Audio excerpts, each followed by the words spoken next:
Hello അസ്സലാം വലൈക്കും, welcome back to my channel. എല്ലാവരും സുഖമായിട്ടിരിക്കുന്നു എന്ന് വിശ്വസിക്കുന്നു. ഞാനും സുഖമായിട്ടിരിക്കുന്നു.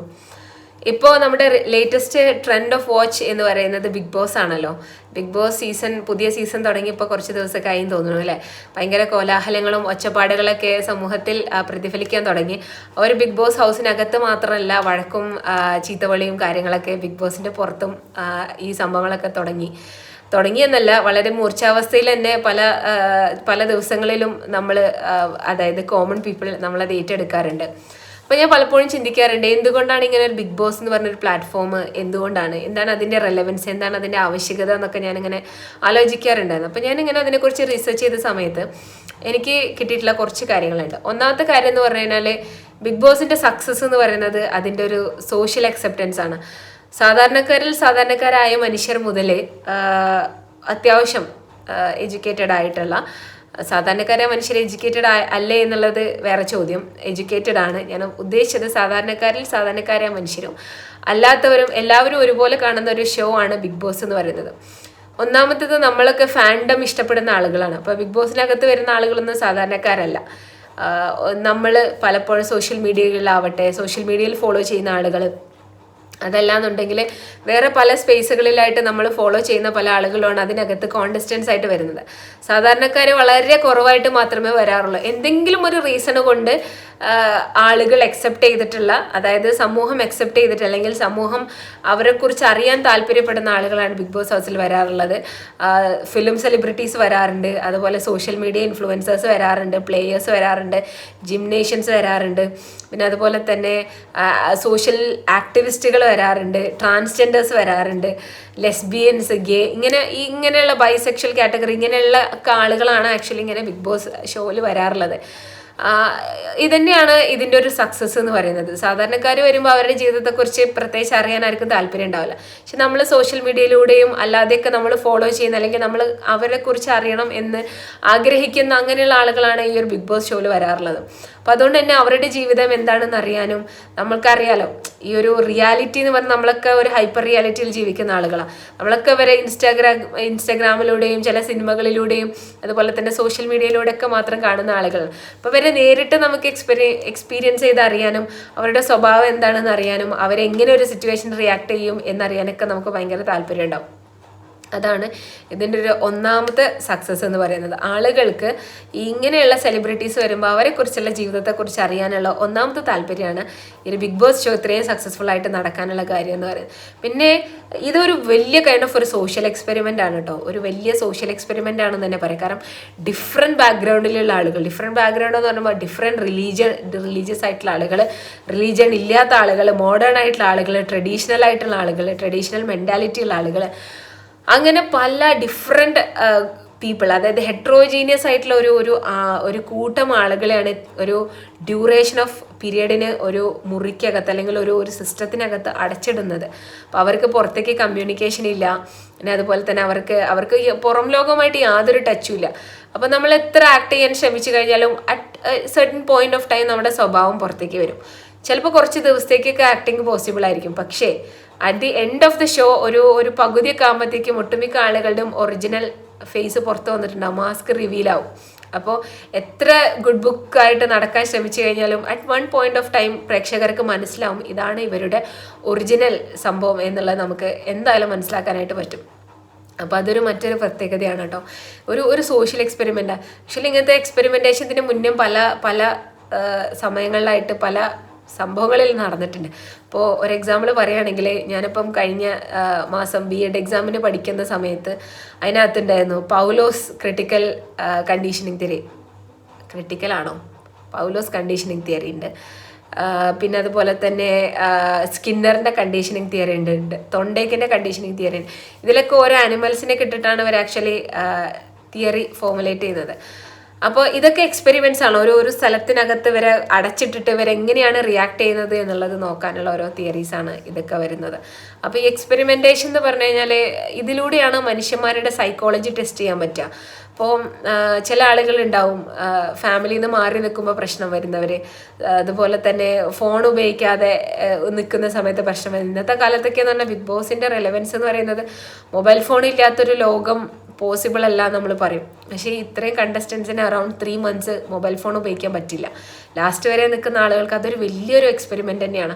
ഫോണില്ലാത്തൊരു ലോകം, അതുപോലെ തന്നെ TV ഇല്ലാത്ത ലോകം, പിന്നെ പുറം ലോകവുമായിട്ട് യാതൊരു കമ്മ്യൂണിക്കേഷൻ ഇല്ലാത്തൊരു ലോകം എന്നൊക്കെ പറഞ്ഞാൽ വലിയൊരു എക്സ്പെരിമെൻ്റ് തന്നെയാണ്.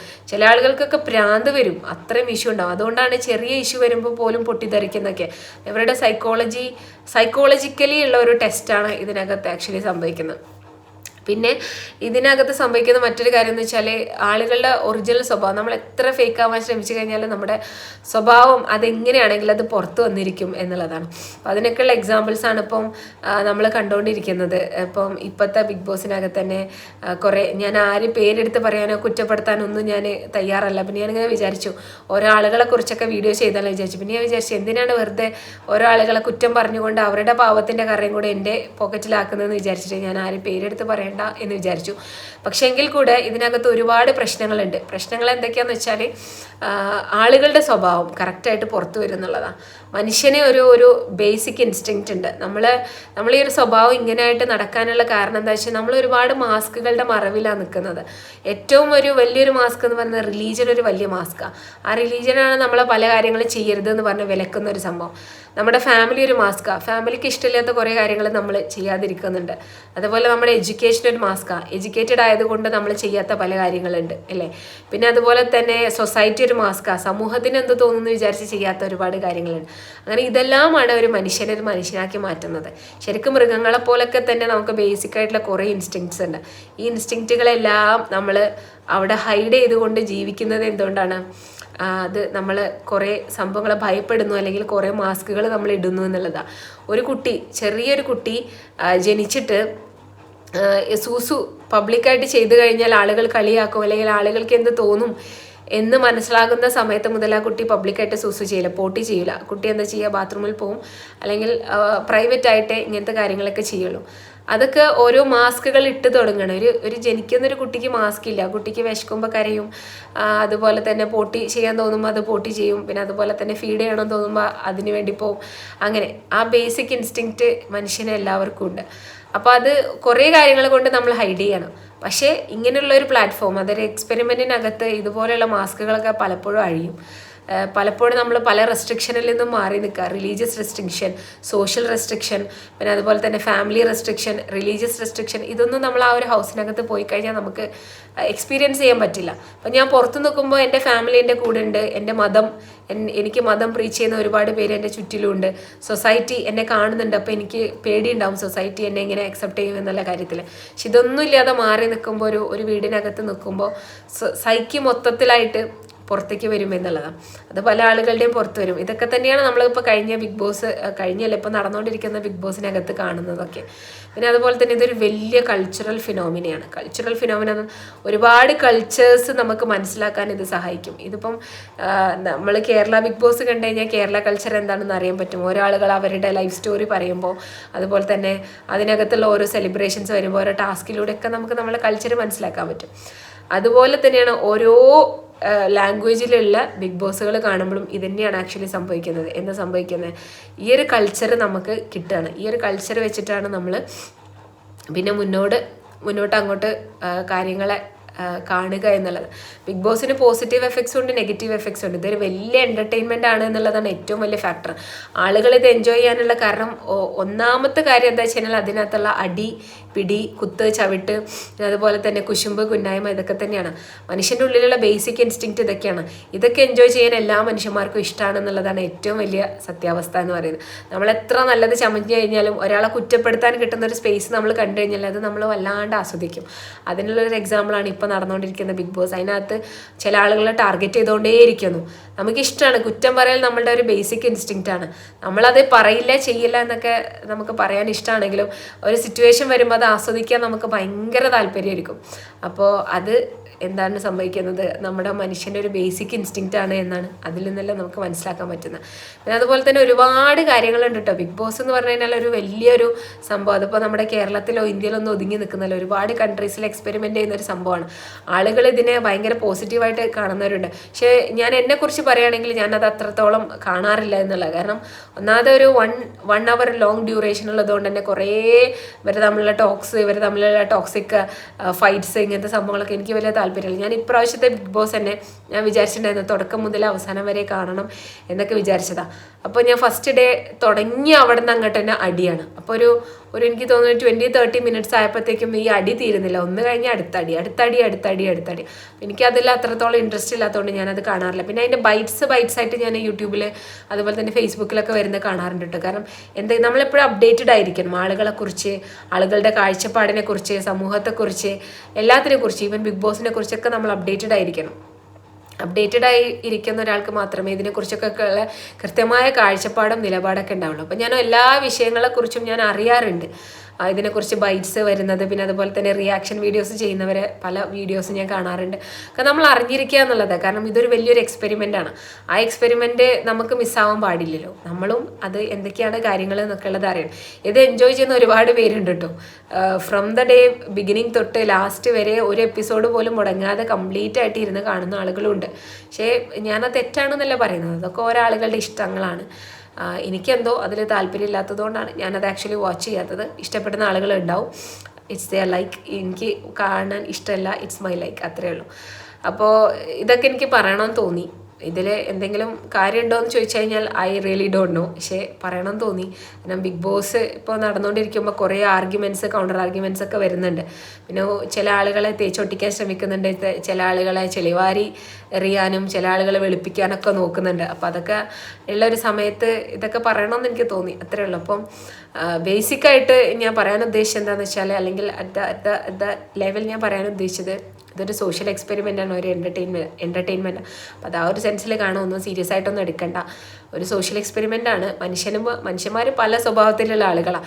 എല്ലാവരും നല്ലവരായിരിക്കണം എന്ന് നമ്മൾ ഒരിക്കലും എക്സ്പെക്ട് ചെയ്യാൻ പറ്റില്ല. ഒരു മനുഷ്യനും നല്ലവരല്ല. ആക്ച്വലി നല്ലവരല്ല എന്ന് പറയുന്നത് ഒരു പ്രോബ്ലമാറ്റിക് സെൻറ്റൻസ് ആണ്. എല്ലാ മനുഷ്യരും നല്ലവരാണ്, പക്ഷേ മോശം സ്വഭാവം ഇല്ലാത്തൊരു മനുഷ്യനും ഇല്ല എന്നുള്ളത്. അപ്പോൾ ഇതുപോലുള്ളൊരു സ്പേസിലേക്ക് വരുമ്പോൾ എന്തായാലും നമ്മൾ നന്നായിട്ട് ശ്രദ്ധിക്കണം. ഞാൻ പറയാം എന്താ വെച്ചാൽ, ബുദ്ധിയുള്ളൊരു മനുഷ്യൻ എന്തായാലും ഇതിനകത്ത് വരില്ല. അത്രയും ഫെയിം ആഗ്രഹിക്കുന്ന ഒരാളാണെങ്കിൽ ചിലപ്പോൾ വരും.